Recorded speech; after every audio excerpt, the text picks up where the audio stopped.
किसान परिवार ये देश में औसतन लगभग 1 लाख रुपए की कर्ज में डूबा हुआ है। 20 करोड़ किसान की आबादी कर्ज में डूबा हुआ है। हमारे देश की लगभग 30% आबादी जो है उनका मंथली इनकम 10,000 रुपए से नीचे है। ये है विकसित भारत का चेहरा।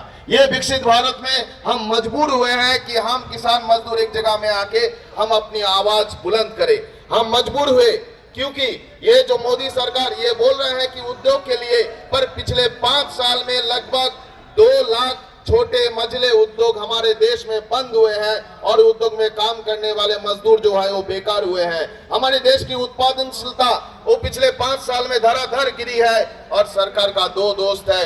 2 दोस्त का एक दोस्त जो देश के अंदर है, अदानी, अंबानी, टाटा, बिरला, पिछले 5-10 सालों में लगभग 20 लाख करोड़ रुपए का टैक्स का मुआवजा दिए हैं, लोन का मुआवजा दिए हैं, किसानों का कर्ज का मुआवजा ये सरकार नहीं देते हैं। और दूसरा दोस्त बोले, मालिक बोले, आका बोले, जो यूनाइटेड स्टेट में बैठे हैं, अमेरिका में बैठे हैं, ट्रम्प साहब बोलते हैं तो टैरिफ हाथ जोड़ के मान लेते हैं। ट्रम्प साहब बोलते हैं तो तेल खरीदना शुरू करते हैं। ट्रम्प साहब बोलते हैं तो तेल खरीदना बंद कर देते हैं। ट्रम्प साहब बोलते हैं तो बोलते हैं कि अमेरिका से जो है हम किसी की सामान जो है वहां से खरीदेंगे। ये ट्रम्प साहब एक तरफ और दूसरे तरफ हमारे देश के बड़े पूंजीपति, और इसके बीच में फंसे हैं हम देश के मजदूर किसान। देश के सरकार ने बोला कि किसानों का, मजदूरों के ऊपर में हम हमला करेंगे। मजदूरों का 100 साल से अदा किया हुआ, लड़ाई किया हुआ यूनियन करने का अधिकार, हड़ताल करने का अधिकार, 8 घंटा काम का अधिकार, सब अधिकार छीनने के लिए सरकार जो है ये 4 लेबर कोड लाए हैं।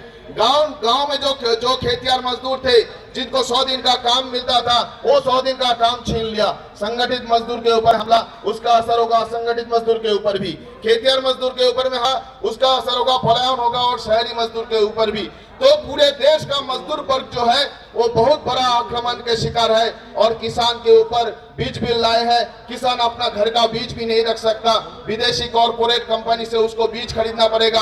एक खेती में अगर किसी का काम करेंगे, बिजली के लिए एक पंप लगाने के लिए महीने में 20-20 हजार, 25-25 हजार रुपए की बिजली की बिल भरनी पड़ेगी। और देश का जो संपद है वो सब संपद जो है वो प्राइवेट कंपनी को पानी के भाव में ये बेच दे रहे हैं। ये हमला देश के मजदूर, देश के किसान, देश के युवा, देश के महिला, देश के आदिवासी, दलित, देश के पिछले तबके के लोग, पूरे देश के ऊपर है। हम बोल रहे हैं कि हम देश है। हम बोल रहे हैं कि हम और जुल्म, हम और खुदकुशी नहीं सहेंगे। हम बोल रहे हैं कि ये संसद से ये जो कालाचार लेबर कोड है इसको वापस लेना होगा। ये संसद से हम बोल रहे हैं ये बीज कानून, ये बिजली का विधेयक, ये आपको हम लाने नहीं देंगे। हम ये संसद से बोल रहे हैं हमें मनरेगा का अधिकार फिर से हम छीन के लाएंगे।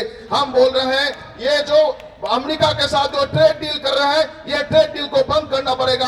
हम बोल रहे हैं कि हमारे देश की सार्वभौमिकता को रक्षा करना पड़ेगा। हम बोल रहे हैं देश के बड़े बड़े पूंजीपति के ऊपर टैक्स करो, उसके संपत्ति के ऊपर, उसके आय के ऊपर टैक्स करो और देश को बचाओ। देश के मजदूर किसान का आवाज सुनो, नहीं तो आज यहाँ पे संसद पे है, कल वहां पे संसद पे जाएंगे। इनकलाब जिंदाबाद, मजदूर किसान एकता जिंदाबाद, जिंदाबाद।